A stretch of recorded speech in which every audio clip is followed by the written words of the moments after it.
with the police involved. And later, a feud over drug money spirals out of control.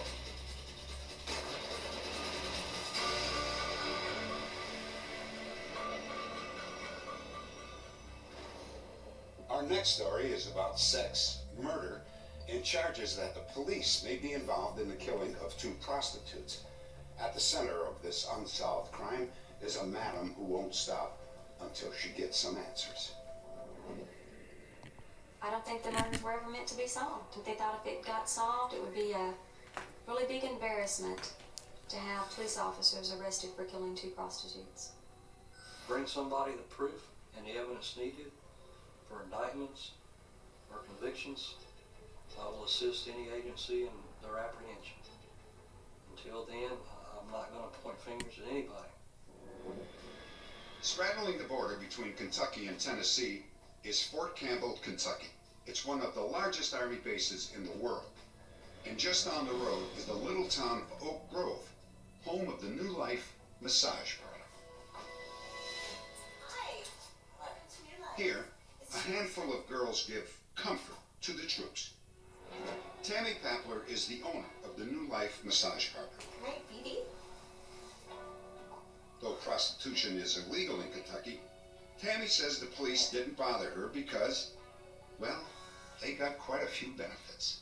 The police department would pick out specific things for us to buy, and they would order them. I know there were lights for just about every car, shoes, uniforms, canine t-shirts, Christmas parties, Christmas bonuses. They get basically what they want. Those little 7 or 8 police officers and the mayor run the whole town. Hi, Ed. Tammy says one Oak Grove police officer, Ed Carter, took excessive advantage. Carter has denied the accusations you are about to hear. So what can we do for you today, Ed? Oh, well, I was just in a neighborhood. Ed Carter would ask a lot more than the other officers would. He wanted services, and it was like, well, I know what's going on. You know, I'm a police officer. Who are they going to believe, you or me? According to Tammy, once Carter got started, he didn't stop. He insisted that she contract with him for janitorial services. And when she went on vacation, Tammy says Ed Carter virtually took over control of the massage parlor. Ed, what are you doing? Hold up, just making sure. It's out my money, Ed.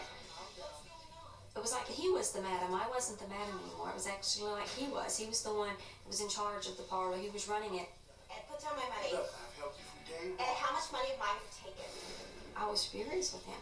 I didn't want him around my business anymore. I didn't want him around the girls. I informed the girls, you keep the door locked. If he comes in, you just shake your head no. Don't allow him to come inside this business. Get out of here!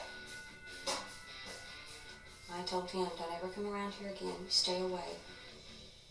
And I made sure we had a meeting, and I informed each and every one of them of this. You do not allow him around here anymore. It's the end of it. A few weeks later, the bodies of 22-year-old Candy Belt and 18-year-old Gloria Ross were discovered in a back room of the brothel. Both were shot execution style, and both had their throats slashed. Earlier that same evening, Ed Carter stopped by the massage parlor. Good evening, ladies. Slow night, huh? He told investigators that he went home to his wife at 3 a.m., well before the murders, which occurred around 4 a.m., according to the coroner's report. Carter and his wife have since been divorced. She now claims that he got home well after 3 a.m. He came in a few minutes after 4. I made it a habit of looking up at the clock when he came in. Mary and I are gonna grab some drinks. Do you want to go with us? No, thanks. The two women were shot with a small caliber gun. Ed Carter told police he owned no such weapon. Again, his ex-wife disagrees. Ed did own a small caliber gun. He kept it under the mattress for my protection. It was not there that night. I had not seen it from the Christmas before the shootings. Ed Carter voluntarily took a polygraph exam few weeks after the murders. I can't tell you whether or not he passed or failed his polygraph. The only thing I can tell you is that he did resign from the police department and that he did secure an attorney after the polygraph. Mr. Carter's never run. He's never fled the area. He's never left the area. Whenever he was questioned, he always cooperated. I feel like Ed Carter killed him. I honestly do. I feel like he is the one who actually pulled the trigger. Soon after the murders, Ed Carter quit the force and moved to another part of Kentucky. The case went cold. State your name, please. And Tammy got so angry that she finally went public with her suspicions at a city council meeting. There were 2 girls killed in the massage parlor. I feel like they don't think these lives were important, but I just feel like they felt they didn't have to investigate it because no one's going to ask any questions. They're just 2 dead prostitutes, and no one's going to care about it. I have returned canceled checks. But at least one person at City Hall did care, and she shocked the town with what she had to say. I announced to everybody that her allegations of police corruption and things of that nature were true. I'd known about them, about them coming in the parlor, and the reason I know about that is because I used to work there. Patty Ballou had worked at the New Life massage parlor for 2 years. I always felt that the police officers were involved. They were there all the time. They knew the routine. They knew everything. They knew the ins and the outs about the place. There's so many things that just kept pointing towards them. Ed Carter did work at this facility as a janitor, but Ed Carter did not commit these murders.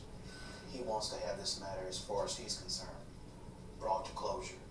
He wants to see the final chapter written, where it can be stated, without a doubt, that Ed Carter had absolutely nothing to do with the murders. Update. There are new developments in this case. Here's one of our staff with details. A 7-year investigation by the Kentucky State Police ended with the arrest of 2 former Oak Grove policemen. One was Ed Carter, who was arrested in Ohio and extradited to stand trial.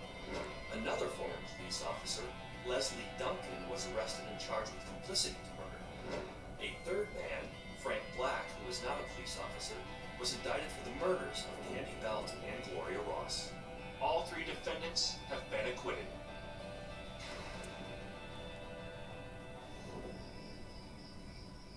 Along the edge of the water at Lake Juliet, Georgia.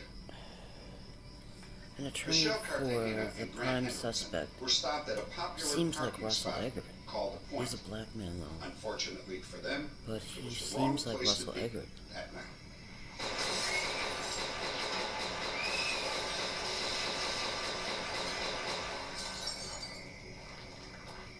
It was a brutal double murder. No one could make sense of it. Michelle and Grant, 2 Dean's List college students, had been killed in a barrage of semi-automatic rifle fire. Michelle's body was dragged from the car and her clothing left in disarray. One eyewitness name is reported John seeing something. a Honda CRX I'm watching speeding from the area just after the Unsolved murders. Mysteries with Dennis Farina. At the scene, the only clues were spent shells from a Colt Episode 2 or 3, AR-15 I'm not sure. semi-automatic rifle. Update. For 2 frustrating years, investigators checked the records of every pawn shop and gun dealer within 150 The attorney's name miles is of Johnson. Macon, Georgia, looking It for the looks like sales Stewart, of but the I'm not Colt sure. AR-15. The first 2,000 leads turned out to be dead ends. And then, one of the agents found some pawn records with an assault rifle following up. When he followed up those records, that's where he located Mr. Andy Cook. 22-year-old Cook had also owned a Honda CRX. Authorities put Cook under surveillance. Within a week, he managed to get himself arrested on a hunting violation. Cook's father, an FBI agent, called authorities later that day. His son confessed to the double murder. A ballistics test confirmed Cook's guilt. Police say slugs from his rifle matched those that killed Grant and Michelle. I'm watching on Tubi. Andy Cook allegedly told his Unsolved father that Mysteries with something Dennis or Farina. someone He was in took striking control distance of of the him that movie. night. Still, the jury found them guilty on 2 counts Bruce of Willis and first-degree Sarah murder. Jessica Parker. He was sentenced to death. Next, a teenager is snatched off the street by his friends and held for ransom. Then, everything goes wrong. Everybody seemed uncomfortable with Kurt Cobain's segment. They say Just it's north very of Los important. Angeles, in West Hills, California, The Kurt Cobain murder. Nick Markowitz celebrated his bar mitzvah with dozens of friends and loved ones. It would be the last joyous occasion before tragedy ripped the Markowitz family apart. Not sure. It all started with Nick's half-brother, Ben, who was 7 years older. For most of his life, Ben was in trouble. But soon, young Nick would be dragged into a world of drugs and betrayal. Ben owed $1,200 to this man, Jesse James Hollywood, who was given his notorious name at birth.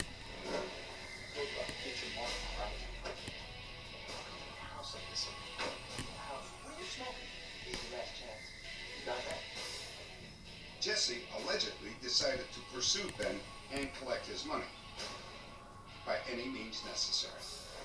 Something Jesse about grew up what are you an smoking? innocent little leaguer in West Hill. But as he got older, police say he turned to drug dealing. By age 19, he apparently had amassed enough drug profits to buy his own home. Jesse James Hollywood was driving expensive cars. He was partying with his friends on nearly a daily basis. And he was living a rather lavish lifestyle for a young man without any legitimate means of employment. In an unexpected twist, Jesse's life, in this case, would become the subject of a major motion picture, Alpha Dog, starring Justin Timberlake. According to reports, Jesse and his friends cruised the West Hills area of Los Angeles looking for Ben to collect the debt. They couldn't find him, but they did find his younger brother, Nick. Hey guys, good. I don't know.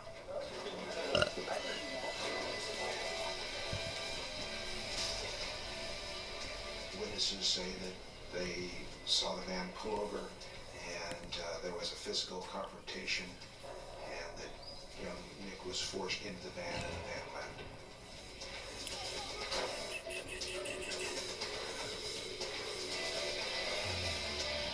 On that day, he was simply a young man who his only problem was that he had an older brother. This who had video revolved around has Jesse James Hollywood. Murder of 2 prostitutes in breakfast Oak and went upstairs to Grove, get him, Kentucky. Oak and he was something, not there. Kentucky. I paged him